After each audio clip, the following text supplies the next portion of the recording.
Okay, I think we'll start because it's just a couple of minutes past, and then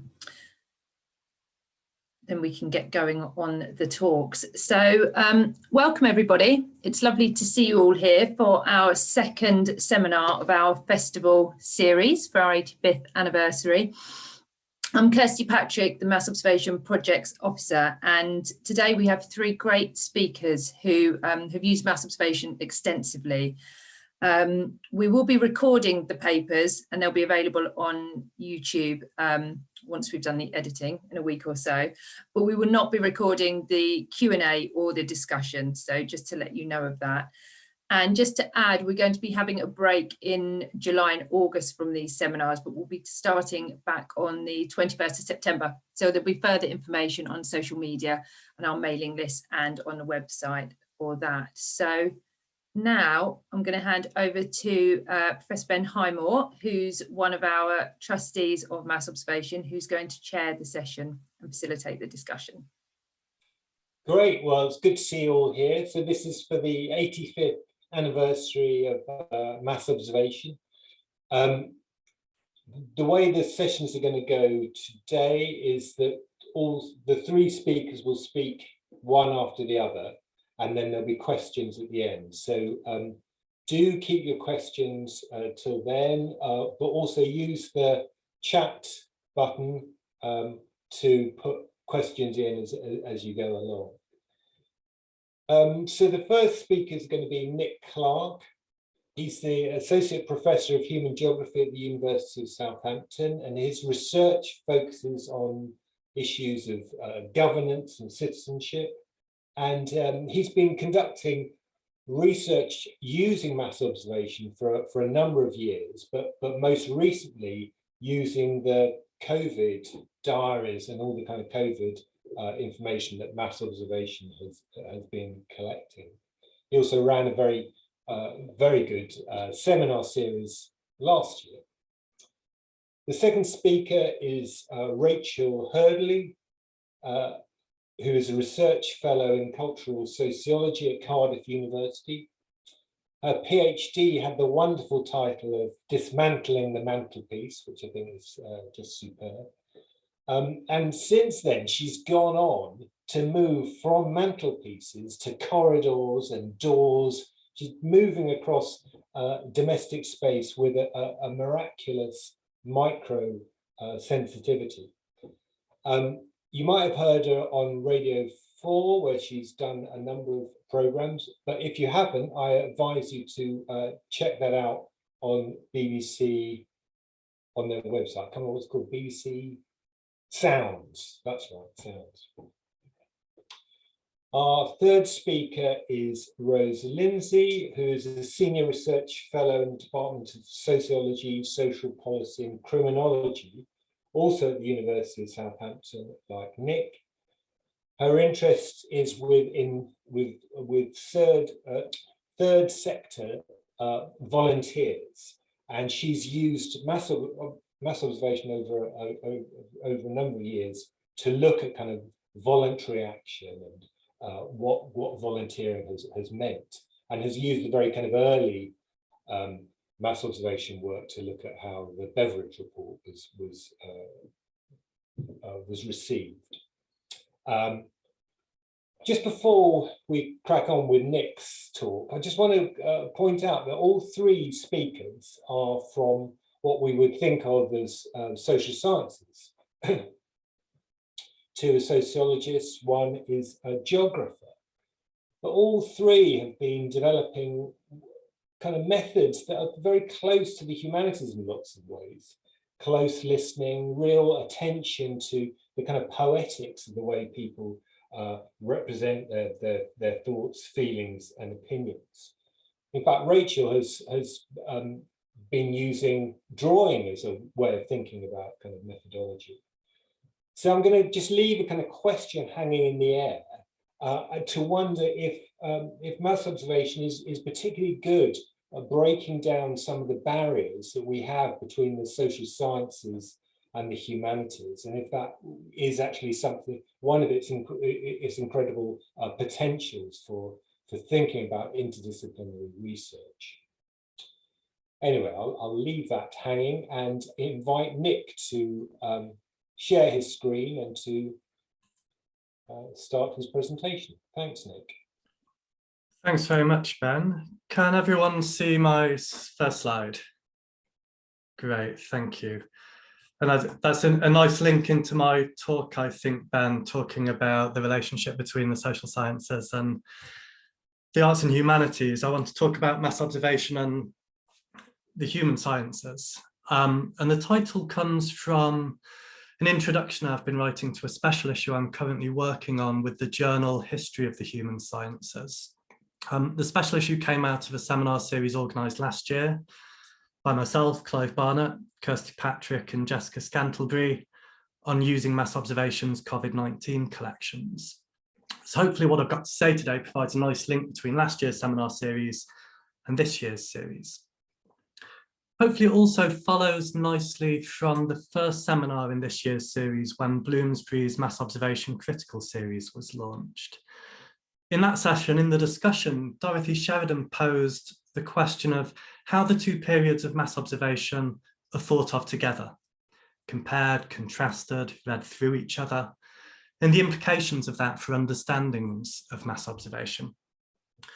And in what follows, among other things, something I want to do is compare and contrast the two periods of mass observation as two distinctive human sciences, drawing on texts by those involved, so Tom Harrison, Charles Madge, Humphrey Jennings, David Pocock, Dorothy Sheridan especially, but also many students of mass observation who I've learned a lot from and some of whom are on the call today. So I've got three more slides, and the picture on this slide is just a plug for the Mass Observations YouTube channel, where the videos of the seminars from last year can be found, and hopefully the seminars for this year will be able to be found too. So the remaining three slides, I've got one on mass observation, the original mass observation in the human sciences, one on the mass observation archive, or what we might think of as the contemporary mass observation and the human sciences, and some concluding thoughts. So the original mass observation and the human sciences. The original mass observation of the 1930s and 40s can be situated in broad intellectual developments of the time across Britain, Europe and North America, and especially the disciplinary interests of its main founders, as many people on the call will be familiar with. Tom Harrison, the anthropologist with interests in documenting mass culture. Charles Madge, journalist, poet, member of a group of writers and artists based in Blackheath, London, interested in surrealism and psychoanalysis. And Humphrey Jennings, a writer, painter, photographer, many other things, and also member of that Blackheath group. These different disciplinary interests have led some to suggest that mass observation was a difficult coming together of Harrison and Madge in particular, anthropology and surrealism, the Worktown project led by Harrison in Bolton, and the national panel led by Madge from Blackheath. Now, whatever the precise intellectual difference between these individuals, and I think that's something that could be discussed, the disciplinary multiplicity that they represent constitutes one characteristic of mass observation as a distinctive human science, and that's my first point on the slide. At least, let's say, in the late 1930s, before Madge left, before Harrison focused increasingly on commissions for the Ministry of Information during the Second World War, and before the move to more commercial market research that happened after the war. Mass observation was an attempt to combine science and art, objectivity and subjectivity, rationalism and irrationalism, an experiment in what Ben Highmore has termed surrealist ethnography. An experiment that presumably seemed possible at this experimental moment before academic professionalization and the solidifying of intellectual boundaries during the post-war decades. An experiment that was likely made possible by a second characteristic of mass observation's human science, empiricism. Different theoretical and methodological backgrounds perhaps did not matter so much in a project of radical empiricism, where the collected material, observations, overheards, survey responses, directive responses, was meant largely to speak for itself, with mass observation's role limited, in principle at least, to giving voice to the masses. And in making that point, I'm drawing on some of Boris Jardine's recent work. A third characteristic of mass observation's human science, I think, was accommodation of complexity, diversity, and ambiguity in public opinion, at least compared to quantitative public opinion research of the time, compared to what mass observation in the pub and the people called the skimpy statistics of administrative sociology.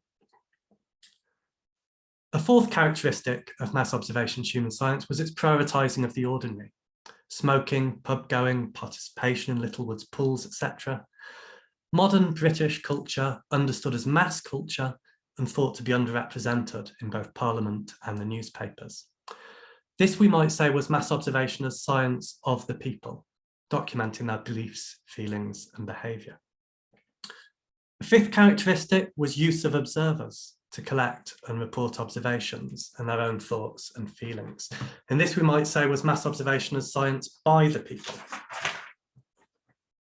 And then finally, we have the sixth characteristic there on the slide, publication of this material, edited and interpreted, yes, but relatively lightly compared to most social research of the time. Publication of this material to multiple audiences, to ministers and civil servants who might use it to improve their understanding of the people and so to improve planning. But also to citizens, to people who might use it to improve their understanding of fellow citizens, which was thought necessary for democratic functioning, and then to improve their understanding of themselves, to extend their own consciousness, to bring themselves to freedom, thought necessary for social transformation. And where the intended audience was the people, made up of mass observers and other ordinary people, this was mass observation as science for the people.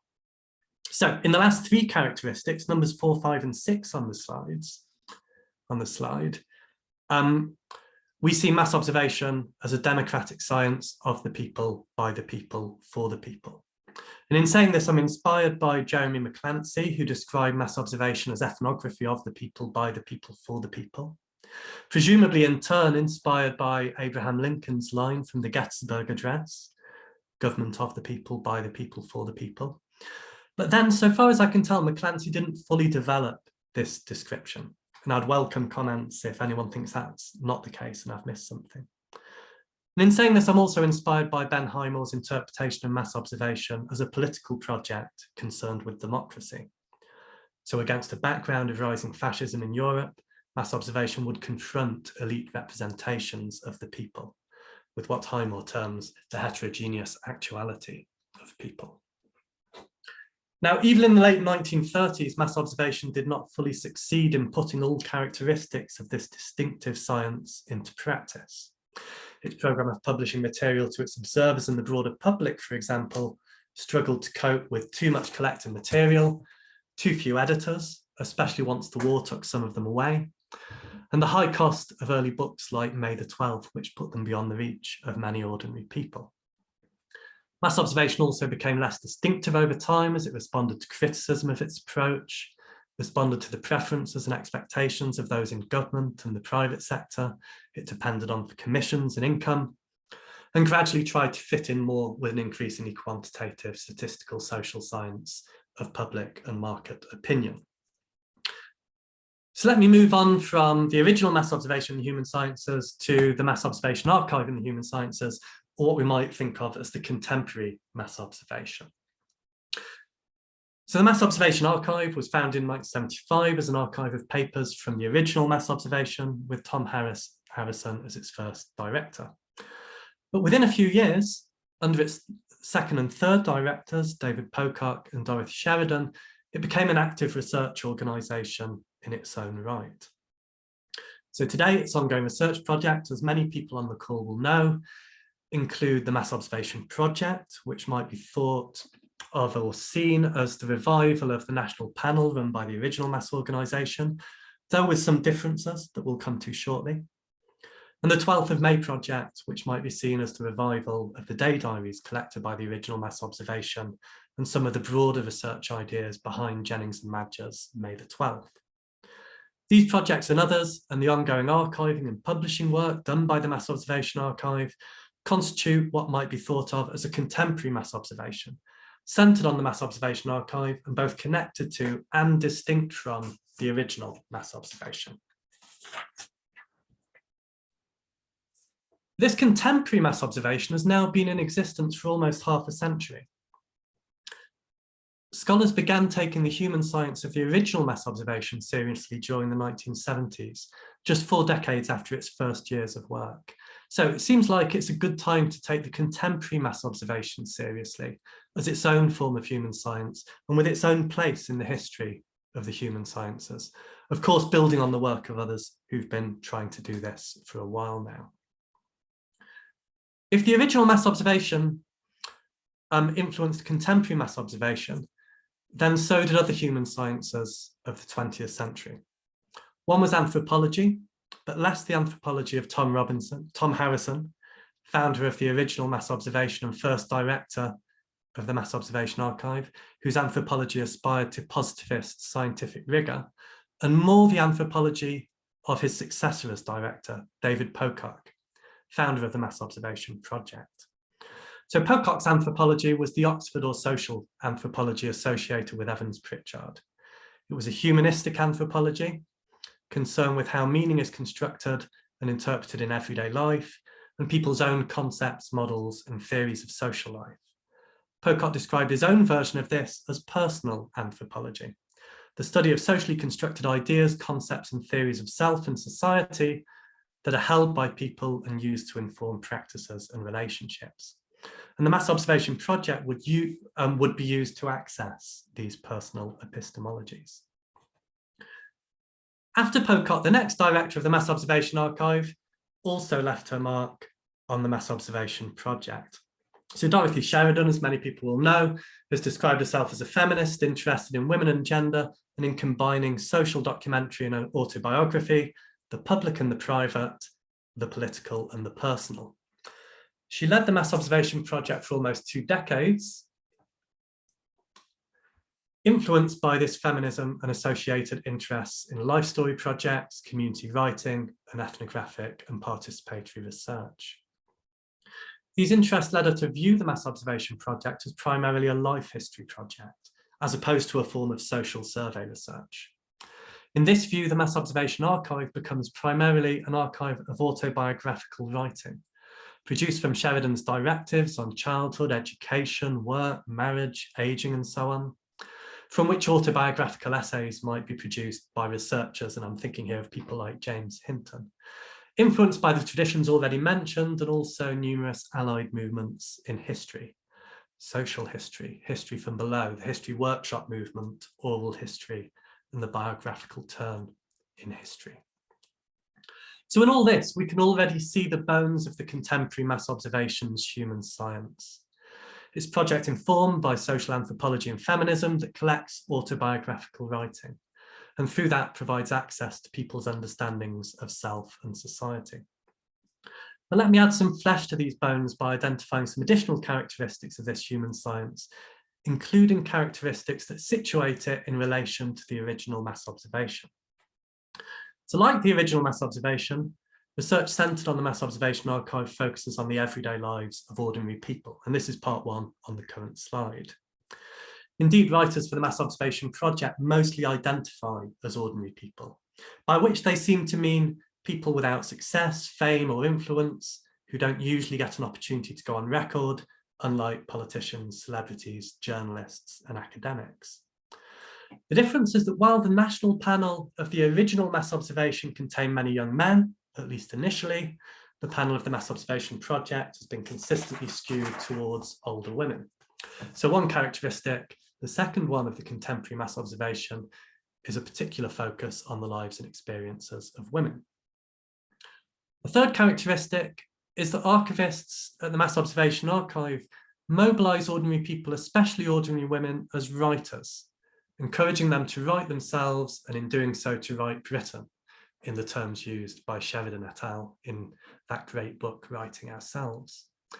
However, compared to the original mass observation, there's perhaps been less mobilisation of ordinary people through publication of this writing.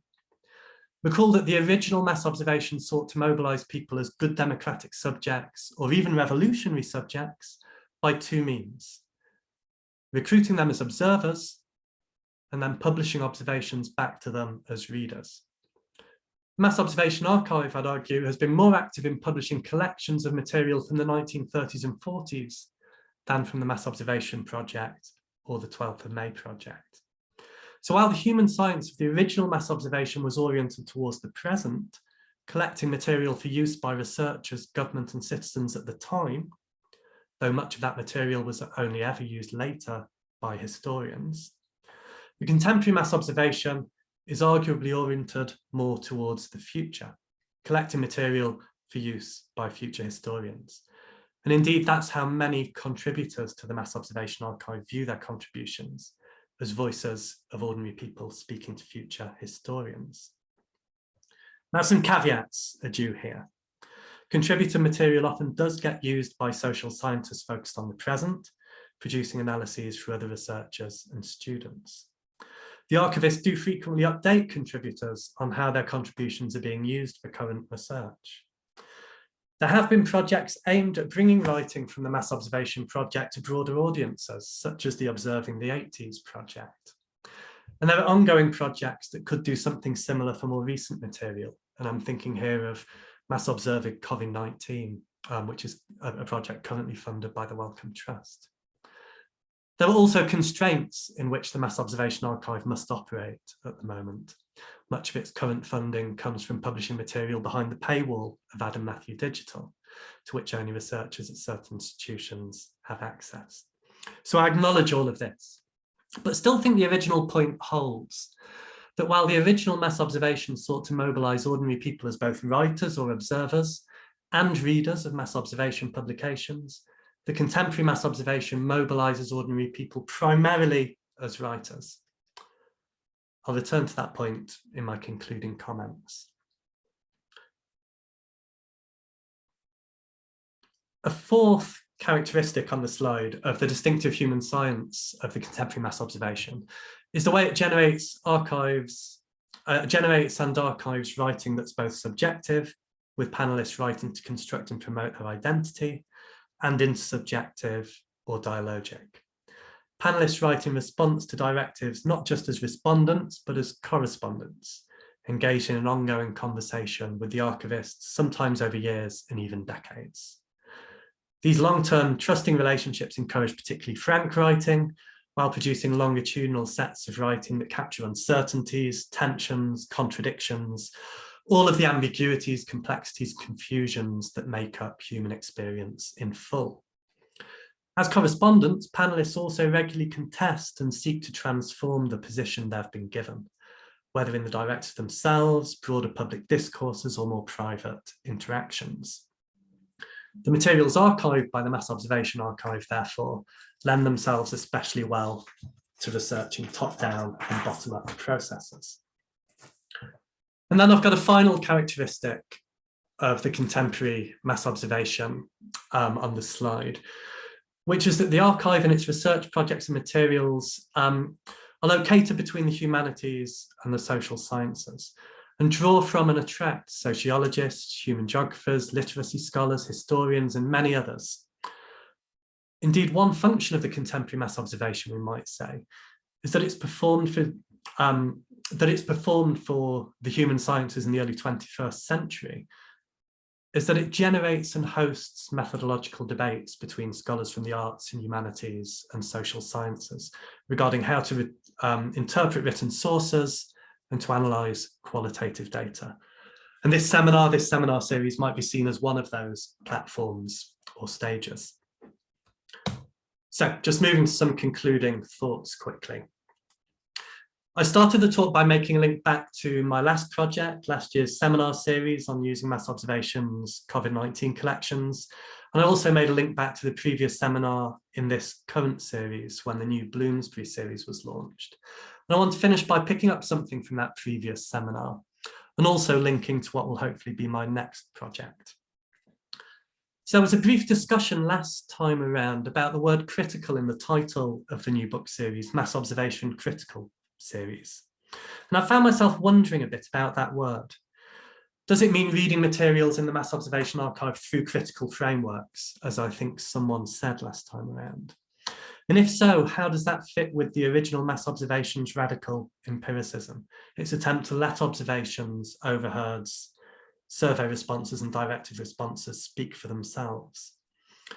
Now, there were no doubt weaknesses with that approach, as there is with any claim to empiricism, especially to some kind of objective or value-free empiricism. And the approach was not always carried through by the original Mass Observation, especially in later publications. But there were also strengths, I think, to this radical empiricism. It was one of the means by which the original Mass Observation captured complexity, diversity, and ambiguity in public opinion by presenting material as opposed to representing it as themes or findings. And it was one means by which the original Mass Observation practiced a democratic science of the people, about the everyday lives of ordinary people, and also by the people, conceived as writers, and then also for the people, conceived as readers. So I'm interested in helping the contemporary Mass Observation to revive or to continue to revive this political project of publishing the multiple voices of the multitudinous people. The original Mass Observation did this against a particular background, the rise of fascism in Europe and elite representations of the people by politicians and the new popular press of the time. And the contemporary Mass Observation now operates against its own populist background, I'd argue. So I'm interested in supporting a repoliticised Mass Observation for our repoliticised times, oriented towards the present, publishing recently collected diverse and ambiguous voices and mobilising people as readers of those voices. So what would my own contribution to such a project be? Well, I'm currently working on an edited collection of the 5,000 day diaries from the 12th of May 2020. The working title I've put on the slide is 12th of May 2020, Everyday Life in the COVID-19 Pandemic. The material in those diaries, of course, is wonderful, as you'd expect, and I think has the potential to disrupt myths about how the nation responded to the arrival of the pandemic, and indeed the nation who responded.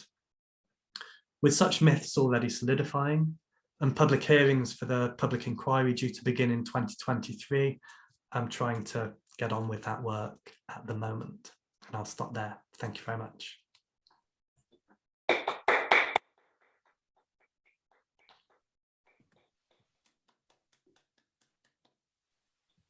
Thank you, Nick.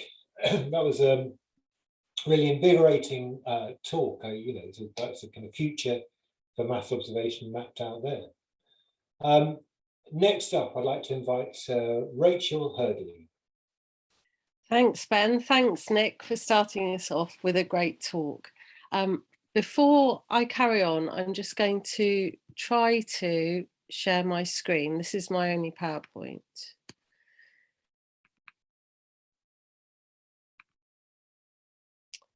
Okay.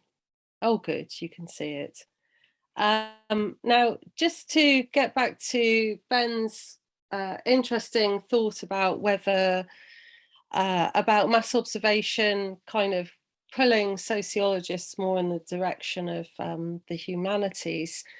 The reason I love mass observation so much is that it kind of permits that, and in a way, in this in this talk, I'm going back to my first discipline, which was actually interdisciplinary classics and English, and it kind of lets us, I think, use our other interests when we're doing sociological research. I'm just going to try to, I can't actually see where my little arrow is to try to minimize. The arrows disappear. Oh, God. There. Okay. That's not me in the mirror, which is what Ben thought. These are all taken from Mass Observation Directive in late 2019, winter 2019, and people were invited to submit photographs as part of a directive about mantelpieces or similar spaces, and also treasured objects. And interestingly, the two reports that I'm drawing on for this talk didn't submit photographs. So what I'm talking about, literary illusion and sociological analysis, mass observation mantelpiece reports as epic and drama, in a way it's kind of suitable because I'm talking about writing as a form of ekphrasis in one part of the talk. So using words pictorially to paint kind of word pictures. I'm just going to warn you, this is going to be chaotic kind of between the two ordered talks before and after me, because I know Rose will talk fantastically. It's because I've written a paper which is massive and is currently under review, and because of the character of the methods that I'm talking about, I can't give you PowerPoints because you would just be looking at great big blobs of words.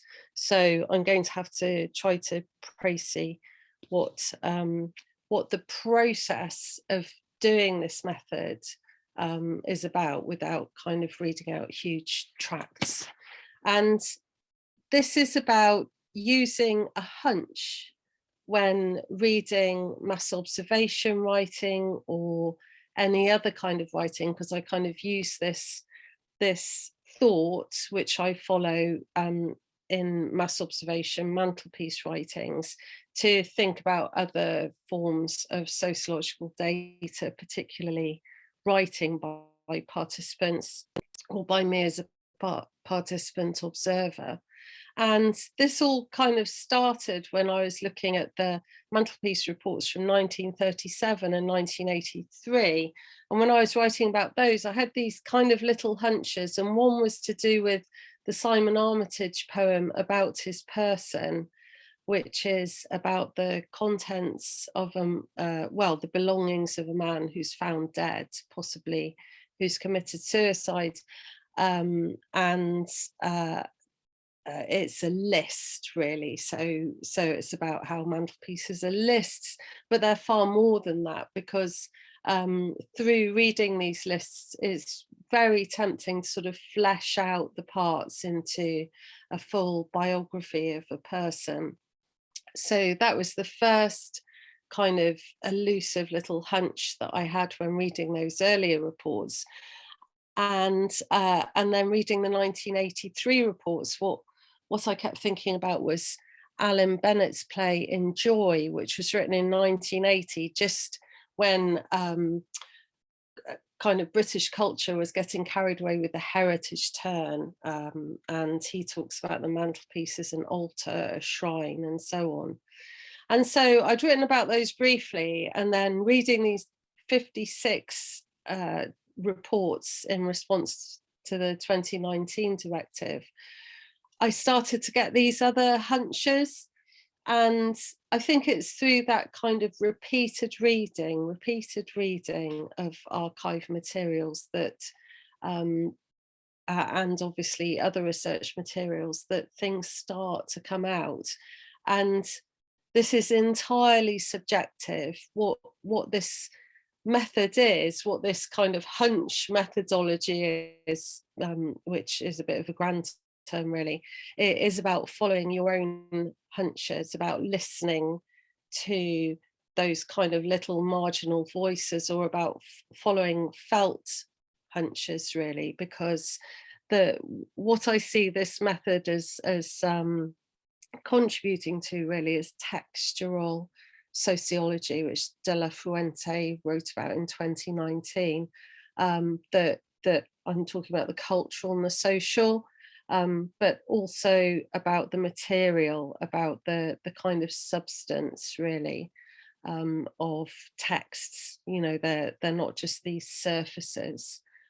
This isn't just like mantelpieces themselves. This isn't just decorative sociology, as Rohek and Turner criticised the kind of cultural turn in sociology. So in that sense, it's about reading, rereading, and following up on those little marginal little kind of brushes with other texts. And in my case, what kept coming up again and again was Tom Stoppard's play Arcadia, which I saw performed years and years ago. It was published in 1993, but somehow it has stayed around in my memory. And Homer's Iliad, which I studied a very long time ago. And it kept coming back to the Iliad's catalogue of ships, where Homer lists where all the ships come from all these areas of Greece, as the Greeks go to destroy Troy, basically, in revenge for the theft of Helen, Queen of Sparta. And so rather than just present, you know, the ship came from, I don't know, Hull or wherever in Greece, he gives quite a big exegesis of each one, you know, these kind of pictures of where they came from, the sort of people and so on. And there's a nice little connection that one of those places is Arcadia. So he describes Arcadia, which is famous for its for being a pastoral idyll, really. It's a geographical place, but also a trope, you know, a kind of earthly, a utopia. And so there was the catalogue of ships, which is really interesting because it's being called the war in miniature. And also from book 18 of the Iliad, the shield of Achilles. So Achilles has this fantastic shield made by Hephaestus, the god Hephaestus. And in that you have all these pictures of peace and war. And so you have people dancing, you have strife, you have marriages, you have these quite obviously gendered kind of performances of everyday life in peace and war. And there was something about that being a word picture, an ekphrasis, which has, just as the catalogue of ships was called a miniature of the Trojan War, has been called a miniature of human social life. And so I was interested in those as well as miniatures, because mantelpieces are miniatures. And linking that with Stoppard's Arcadia, I don't know if anyone's seen it, but really central to it, it's a domestic play. It's set in one room and it jumps between 1809 and the present. And in the middle is this table. And this table gradually gathers the secretion of objects from both 1809 and the present. And the stage directions, which I'm going to try to find now somewhere. Of course, I won't be able to find them.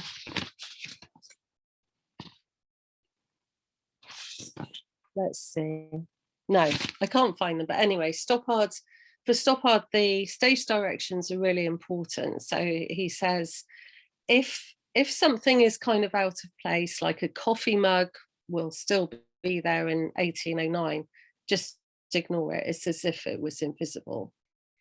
And so even when there aren't people on the stage, there's always this table with this tortoise that acts as a paperweight.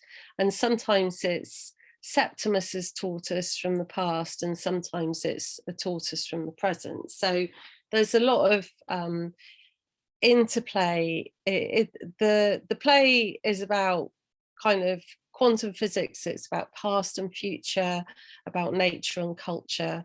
It's an aesthetic. It's been called a very consciously aesthetic production.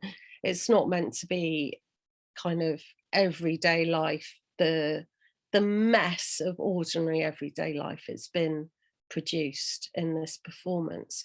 And what I found really interesting in that was that that the things on the table are part of the performance, and they're always there. It looks like a static tableau, but it's forever kind of gathering these accretions. And then at the very end of the play, there it is, as people from the past and the present dance around the stage. So I've tried to lay a very, very brief groundwork. Of course, I've lost my phone because I've hidden it. I don't know how long I've got, 10 minutes, maybe, I don't know, because I can't see anyone.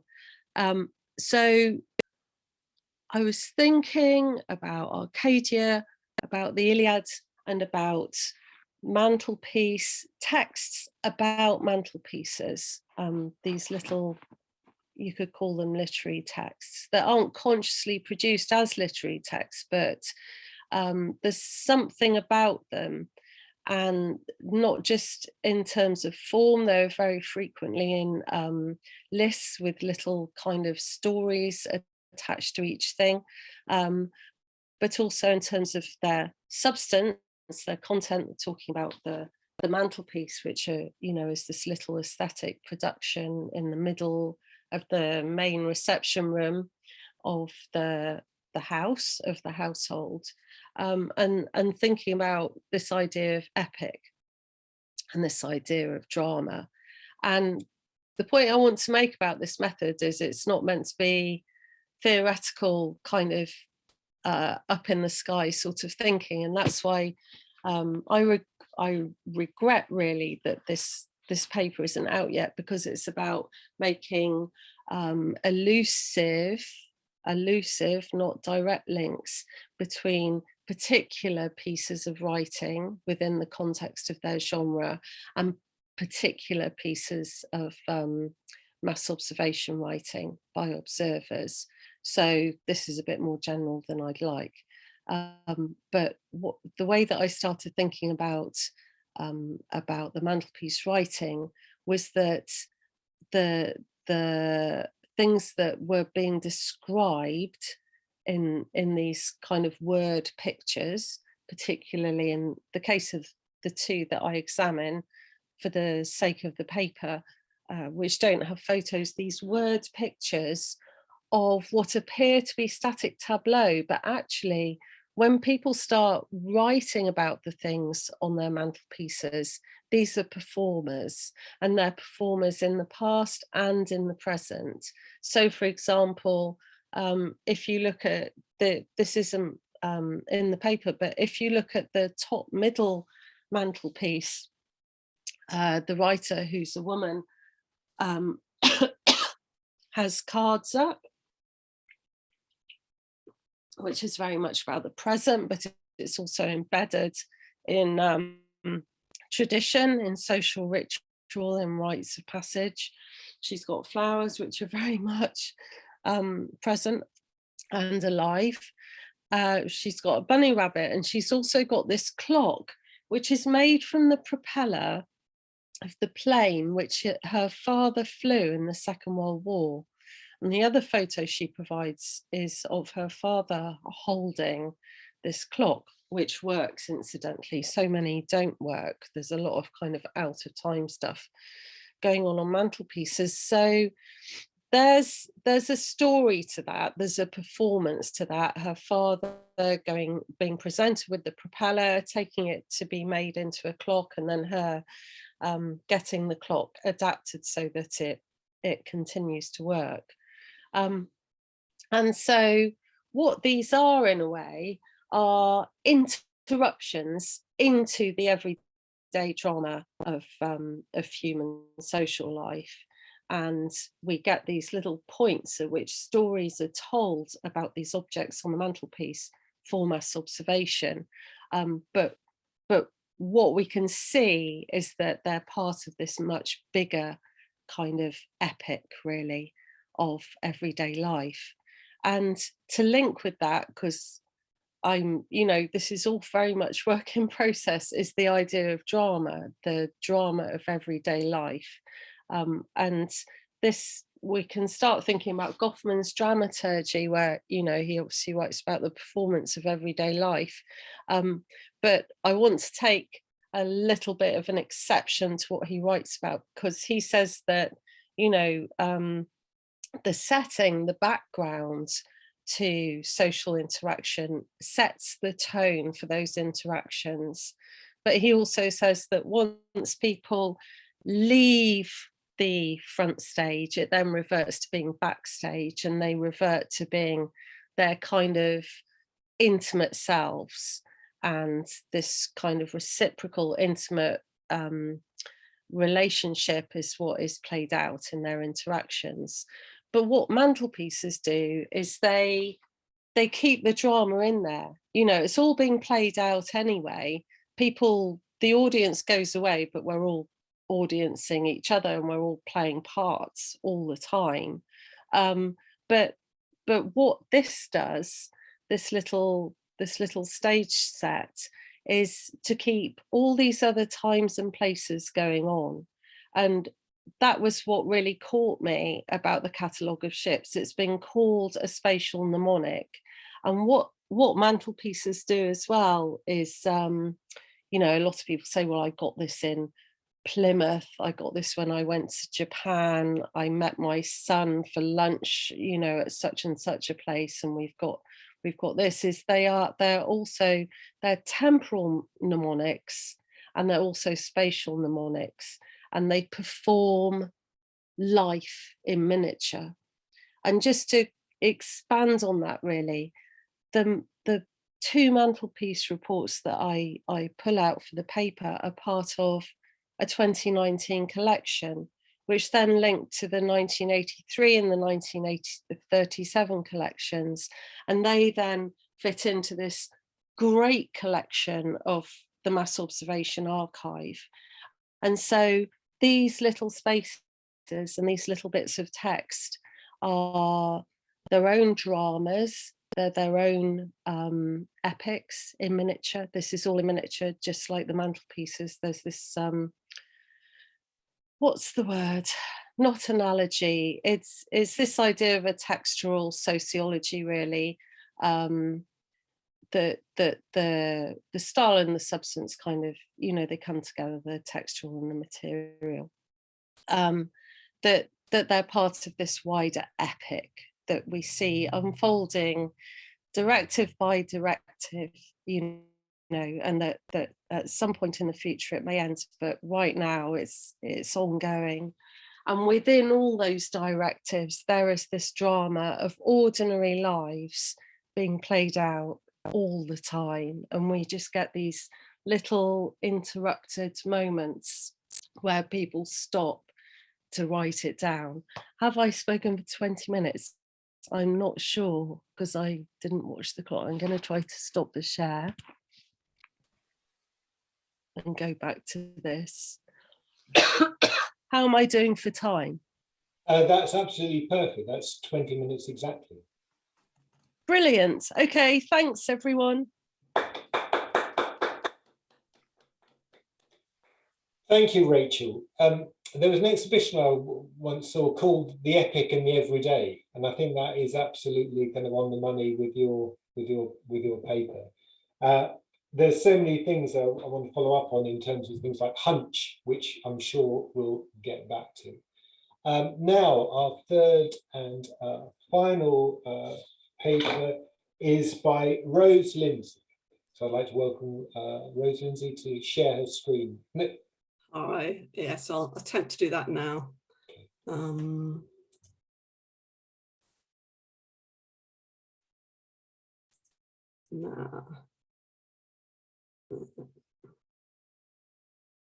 So can people see my screen? Yeah, all good. You can, yeah. Yeah. Great. Okay.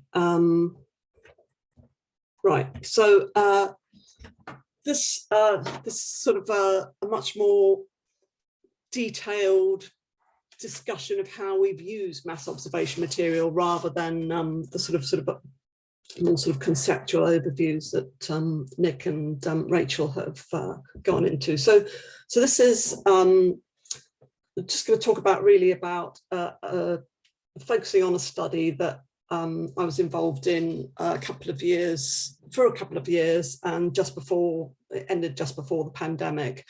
And it's quite a complex project, quite a complex research design.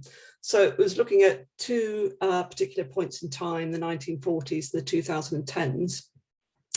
And it was looking at the role, position and contribution of the voluntary sector in social welfare provision.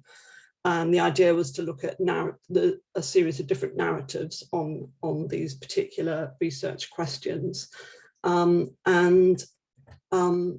It was, so I go back up, the idea was that for the 1940s and for the 2010s, that these were two particular points in time that we were perceiving as being transformational in terms of social welfare provision.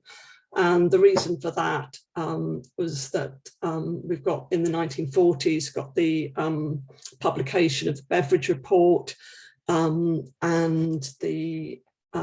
so that was when sort of the birth of the welfare state. We've got the introduction of legislation in the later 1940s that starts putting that welfare state legislation into place. And Beveridge himself was describing it as a revolutionary moment. And in the 2010s, we had what some people were wondering was, is this a sort of a big change, a sort of the ending of the welfare state even? So in the wake of the 2008 financial crisis, you've got the coalition government coming in, austerity measures, cuts to public spending, and the big society agenda. So before we actually got the funding, we were calling it bookends of the welfare state. And I think that's quite a good description of how we were perceiving this particular project to be. So, as I said, it's pretty complex. It's cross-sectional, so it's 2 points in time. It's interdisciplinary, so we've got a sort of a team of from social sciences, but we've got a historian as well. And we're using different archival sources in these different different time points. So for what we were drawing on to ask our research questions were state narratives. So we're looking at government documents and parliamentary debates, public narratives as represented by mass observation writing, and then voluntary narratives from drawing on voluntary sector archives.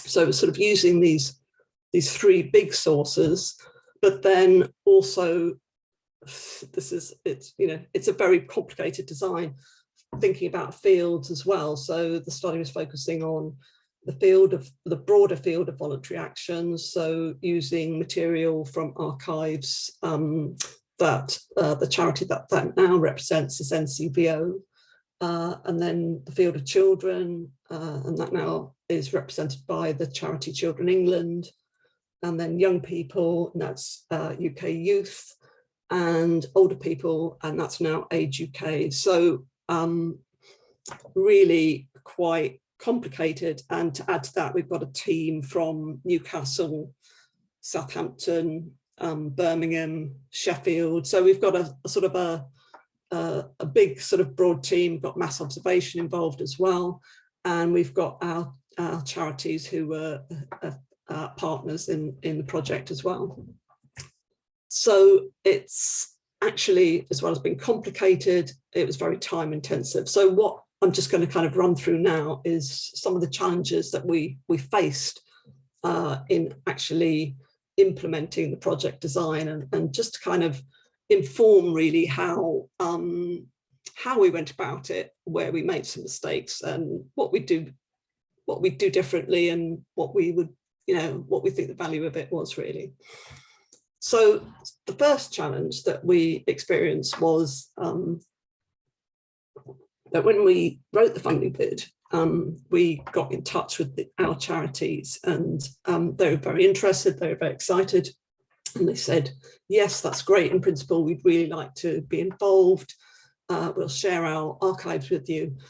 But there's always a gap between putting in a funding bid and getting the money. And then what happened, by the time we'd got the money in place, we had different people involved in those charities. There was effectively a sort of different cultures going on in terms of, who was who and what people remembered had been said. So really we had to go through that process of renegotiation with each charity to sort of get that access in place once we've got the funding in place.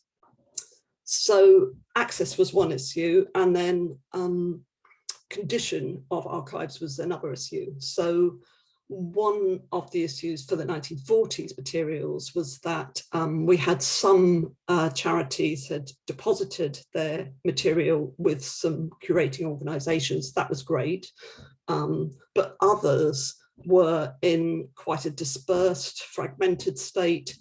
They hadn't been formally collated.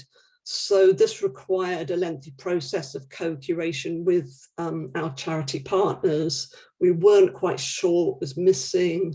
We wanted to make the most of what there was there, but we needed to acknowledge the limitations as well.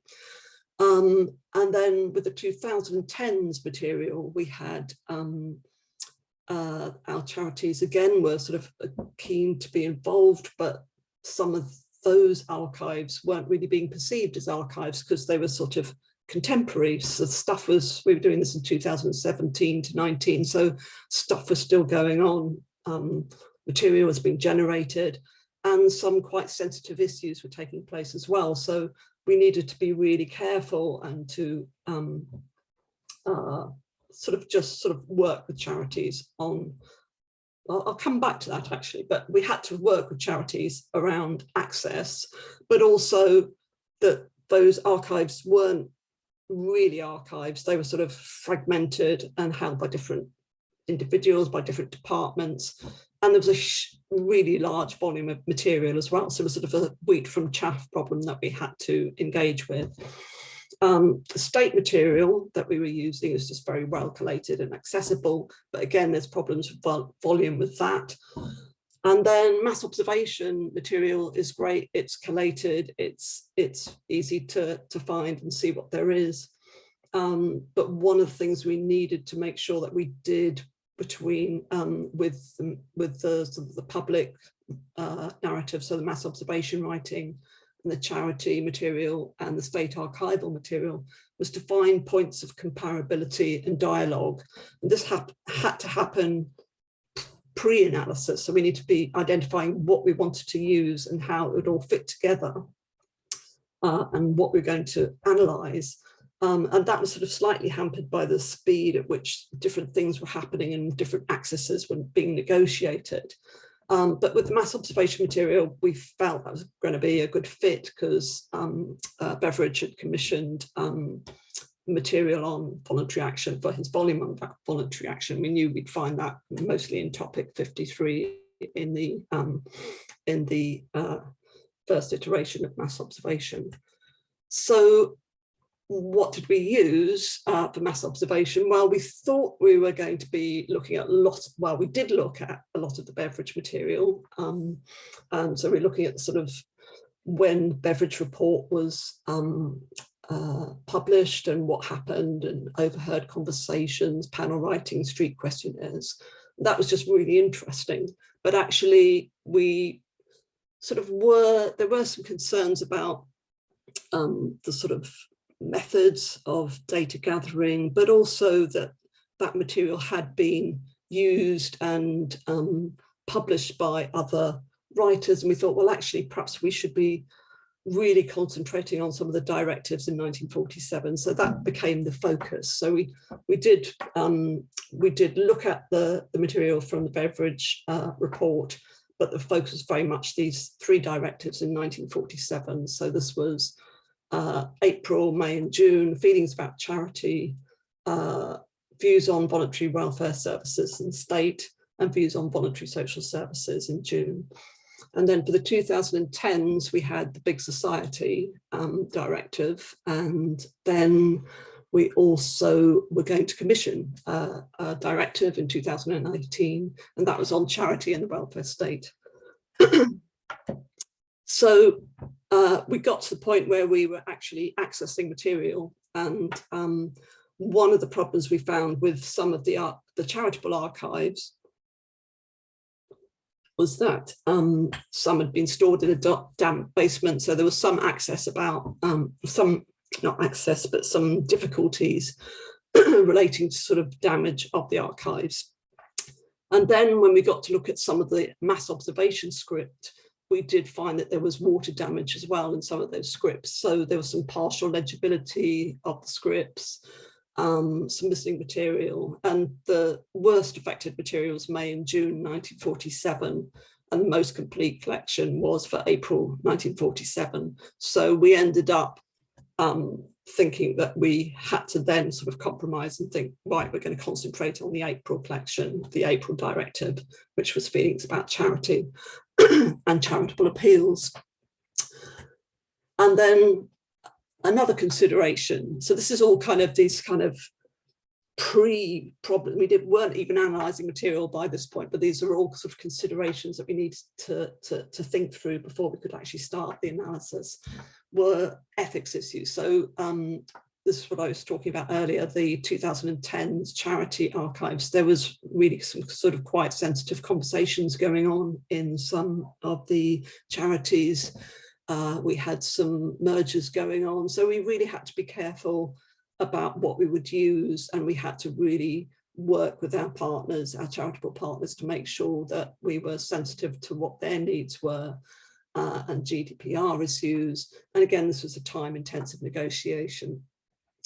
And then for the 1940s mass observation writing, we sort of had a little sort of pause and a stop to think about, were there ethical issues involved with using this material? Because when we started to look at the writing, some of it wasn't de-identified. People were writing their names down. The writer numbers were a bit inconsistent at times. So we just thought, oh, is there a concern about whether writers could still be alive? That's probably unlikely, but could a family identify a deceased writer? So we've sort of had to build into this careful storage, and to make sure that we were sort of sensitive to whatever we were putting out there in public would be, that it wouldn't be possible to identify a writer in any way. So still at the point when we're sort of we're producing data and identifying data rather than analysing it, we needed to commission the Mass Observation Directive in 2018. And we wanted that to reflect the questions that were being asked in the 1940s, so the April, May and June directives that we were looking at. So we wanted to get responses that were going to have the same sort of flavour of discussion, but also talk to the sort of research questions of the project, which were about the role, position and contribution of voluntary organisations. So we looked at these, went back to these directives when we were sort of writing the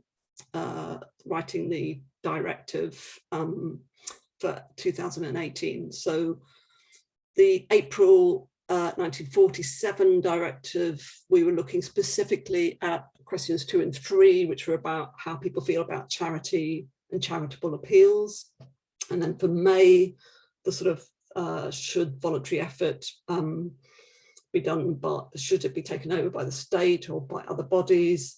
And in June 1947, the sort of focus was on whether there were ideas for new social services. And this kind of, if you sort of think sort of flip side of that, that's really about gaps. So we want to sort of pull these different questions into the newly commissioned directive. And as you can sort of see from, just go back, you can see that in the 1940s, the directives aren't themed like they are in the contemporary, what we view as the contemporary mass observation project directives, which are very thematic. But in the very early 1980s, I think they had more sort of, they were a little bit more like this, a bit more sort of disrupted and a bit more fragmented, sort of chopped up.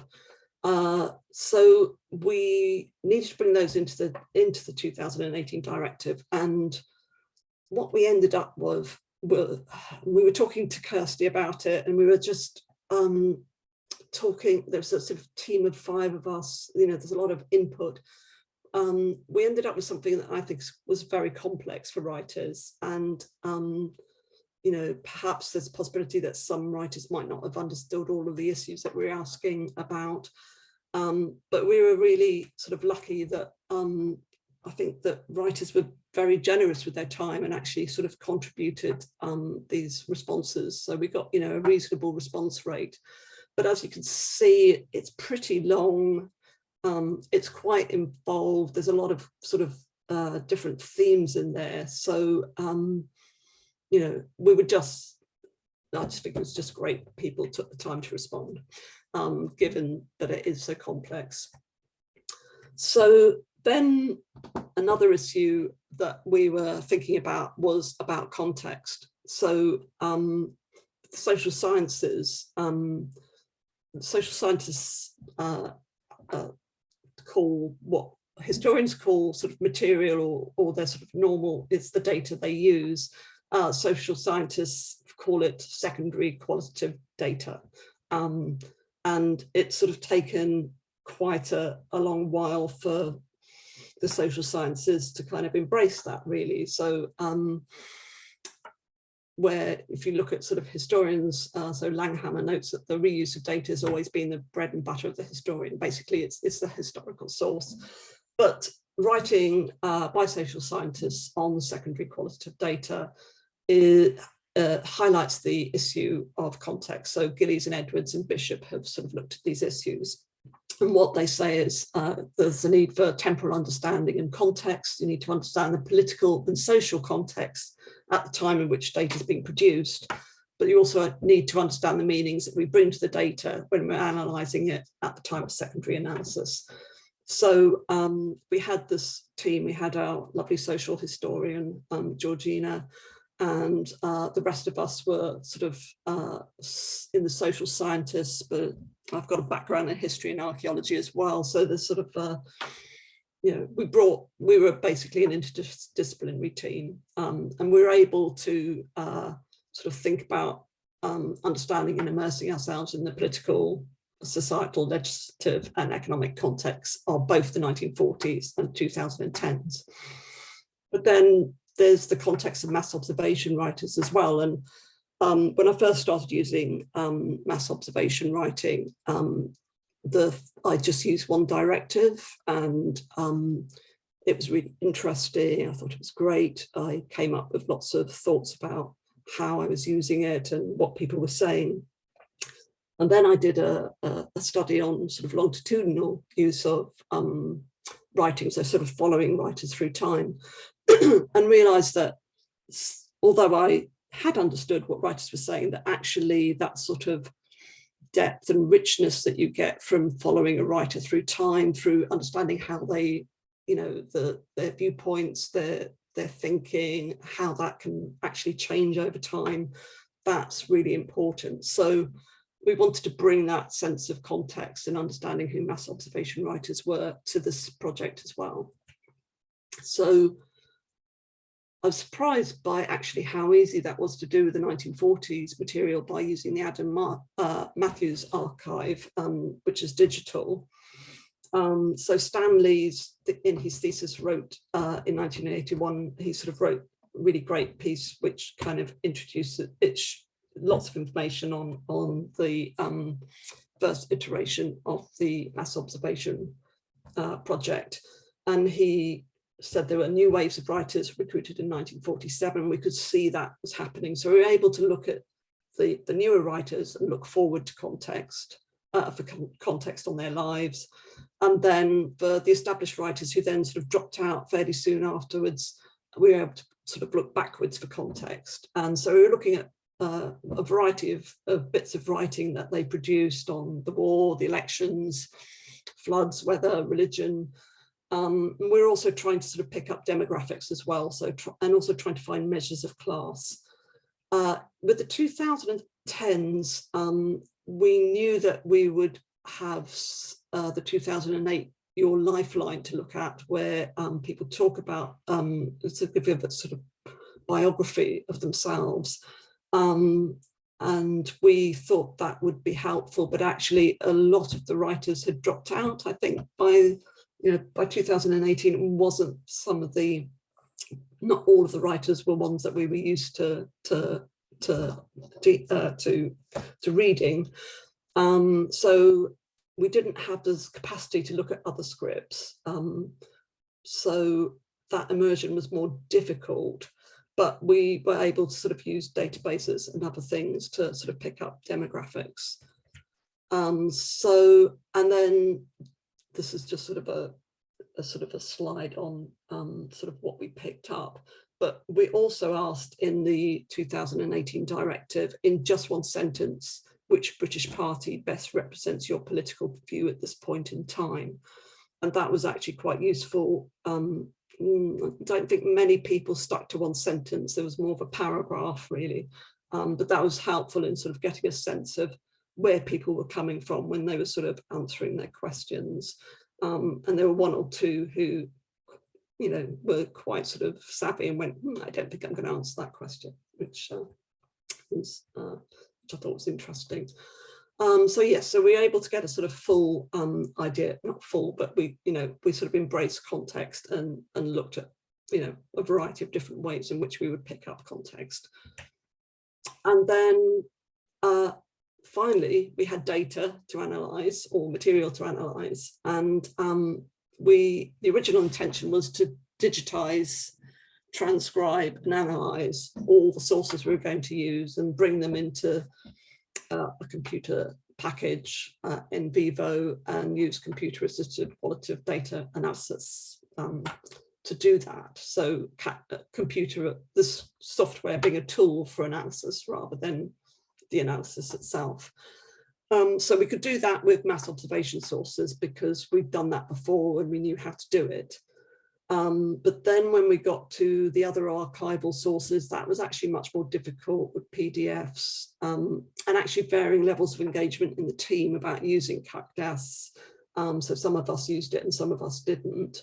That wasn't necessarily a problem because, as I say, Cactus is just a tool. So it's ensuring the analytical frameworks are being used by the same ones are being used by everybody. But the other issue was to identify those analytical frameworks. So we spent a lot of time and we had Christina Silva who came in and helped us with that as well. She was great. And the idea being that we wanted to do thematic analysis, we wanted to allow sources to speak for themselves, but they also needed to be in dialogue across all the sources that we're using. And that was slightly difficult in the fact that we were all working at different speeds because we'd had these issues around access to begin with. So then the sort of final challenge was the post-analytical fit. So we needed the fit to be right in terms of getting sort of consensus, finding those points of consensus or contention across the different sources. And with the mass observation material, we found that because people were writing in 1947, and this was at a time when some legislation had been implemented, but they were still waiting for lots of the welfare state legislation to be implemented. There was a lot of interest in health and less interest in the fields that we were interested in, which was children, youth and older people. So there's a lot of information on health. So if anybody's, that would be a brilliant source for anybody wanting to do health related material analysis.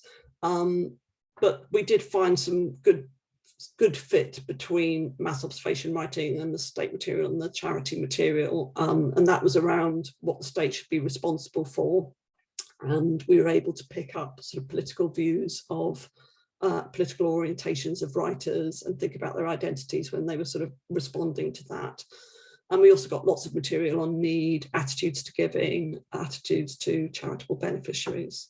So in all, it felt like it all came together in the end and it felt really good. What would we do differently? I think we needed more time for the charity archive work and more time for identifying the sources to inform a sort of iterative project design. So what would I do differently? I would go for a staggered start, I think, get the archives started first and then follow up the state material analysis of the state material and the mass observation analysis.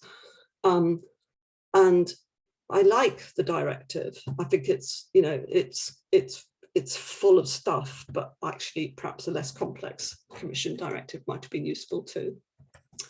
And last thoughts, value of using these sources together. Well, it's a really unique piece of work.